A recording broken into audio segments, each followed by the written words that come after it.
In Durban, Umkhonto WeSizwe party is also on its campaign trail in KwaMashu. Now, the party is currently embroiled in those leadership battle squads between, of course, former President Jacob Zuma as well as Jabulani Khumalo. Now, Khumalo, as we understand, is the one that had registered the party on behalf of Zuma with the IEC. But in April, we also understand that Khumalo then wrote to the IEC indicating that he was stepping down as the leader of the party. And for more on this story, we do have our reporter on the ground, Ayanda Mhlongo. Ayanda, so the court battles are on hold for a moment and campaigning continues in KwaMashu. Now we saw, of course, the MK leader in a short while ago who was in Mlazi. So talk to us about what the people of KwaMashu will be hoping to hear from Jacob Zuma when he addresses them. Alicia, good afternoon to you. Good afternoon to our viewers. Well, in fact, former President Jacob Zuma, who's now leader of Umkhonto WeSizwe party, Alicia, has just concluded his address here to a quite vibrant and jovial crowd. People who've come out in their numbers here at the KwaMashu Freedom Park are really excited to hear from former President Jacob Zuma. Of course, this is his first time, Alicia, being in KwaMashu, and as you know, we've been reporting, myself and my colleagues, Samgelo Masego, Simpiwe Makanya, on the activity in KwaZulu-Natal just this past week and over this weekend, not only with the MK party, but other political parties as well. You'd note that the ANC, for example, having brought former President Thabo Mbeki to campaign for them, just showing how, how intense the campaigning is. This is, of course, the final stretch, and we see now former President Jacob Zuma. As you know, yesterday he was campaigning in the Durban CBD. Today he is in KwaMashu. And Alicia, speaking to some of the leaders of Umkhonto WeSizwe, saying that, yes, they have been pretty much sort of distracted by the courts, but they're changing their tact now. They're going back to the ground, and them saying that former President Jacob Zuma is going to be more visible and engaging with his supporters on the ground. You also mentioned there, Alicia, quite importantly, of course, that this is all happening in the midst of a leadership battle within Umkhonto WeSizwe. This tussle between Jacob Zuma as well as Jabulani Khumalo, as you were saying, who registered Umkhonto WeSizwe parties. We know Khumalo still maintains, despite him having been expelled from the party, he still maintains that he is the founder and the leader of Umkhonto WeSizwe. Although, Alicia, since this leadership battle between them, we haven't seen Jabulani Khumalo on the ground. We haven't seen Jabulani Khumalo engaging with MK supporters. What we have heard from former President Jacob Zuma, him basically breaking his silence on the developments within the party. He has expressed his disappointment with what has happened, and basically saying that he is the one that, in fact, was behind the formation of Umkhonto WeSizwe, and that he had simply asked Mr. Khumalo to register the party on his behalf. Now, that is something that we had not heard.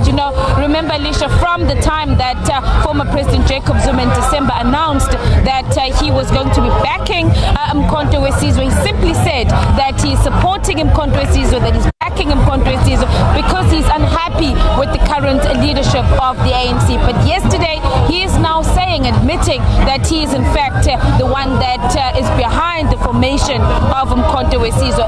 He also then went on to basically say that Khumalo is a leader who is ambitious, and that he's amongst the leaders who are simply after position, expressing his disappointment with what has been happening. But of course, urging supporters of Umkhonto WeSizwe to stay on course, to not be distracted by the infighting within the party. And when we spoke earlier on to Simpiwe Makanya, who is the coordinator of the MK party here in the province of KwaZulu-Natal, he's saying that leadership issues, or rather infighting within parties is not something that it's new. He's saying that it's something that they are dealing with as the MK party, and it's something that is now behind them. They are now focused on what they've been saying, that they want, Alicia, a 2/3 majority. So essentially, Alicia, I think that is what we've now heard from a former president in response to what is happening behind the scenes, rather, I'd say, within the MK party. But here, he received a really good reception from the people who are out here, very excited to hear from former President Jacob Zuma. Alicia?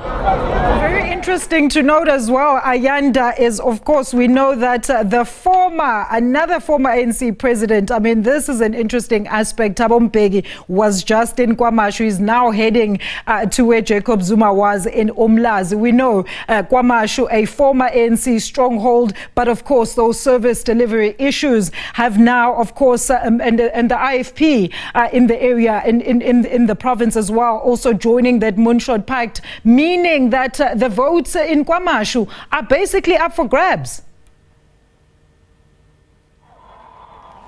Certainly, Alicia, if you look in KwaZulu-Natal, 5.7 million registered voters, with the majority here in the eThekwini Metro, and we're now seeing these political parties descend on the eThekwini Metro. You know, as you're saying, I think it was a week ago, Alicia, when you and I were chatting, when ANC President Cyril Ramaphosa was here in KwaMashu. We now see, as you're saying, a former President Thabo Mbeki, who's on the campaign trail for the ANC. In fact, Alicia, he was probably about a kilometer or 2 kilometers away from where we are, and that in itself is very interesting development, because I'd say that in the history of the African National Congress, you've never had two former presidents, one supporting the ANC or member of the ANC, and the other now having turned his back on the ANC and campaigning for the first time for another political party. So certainly what we've been seeing here in the eThekwini Metro over this weekend is the first, I would suppose, in the history of the ANC. It's something that has never happened, that you would have two former presidents of the ANC campaigning, but on two opposite sides. But definitely, Alicia, as you're saying, you know, there is this intensity now. Obviously, the campaign is intensifying across all political parties, and parties feeling that it's important for them to bring out their big guns to come out and campaign for them. It is the ANC, it is the MK. You are mentioning the IFP as well. We've seen IFP President Velenkosini Hlabisa. He has also been here to the area of KwaMashu, the provincial leaders of the IFP as well. Yesterday, the premier candidate of the IFP, Thamsanqa Ntuli, was also here in the area of KwaMashu. So certainly a big focus in what was an ANC stronghold, and we're now seeing other political parties trying to make inroads into this particular area. Alicia? And I asked you this question the last time we had a conversation. Of course, MK official manifesto launch. Do you have any word as to when and where this will take place? Very quickly. All we know at the moment, Alicia, is that it's likely to take place on the 18th of May at the Orlando Stadium in Johannesburg. And so these events that we're now seeing, the MK leaders are saying these are part of the build-up for that manifesto launch, which will be in Johannesburg. Alicia? All right, we're going to leave it there. Thank you so much to SABC News reporter there, Ayanda Mhlongo, in KwaMashu, of course, tracking MK party leader there, Jacob Zuma, who was addressing the residents of KwaMashu.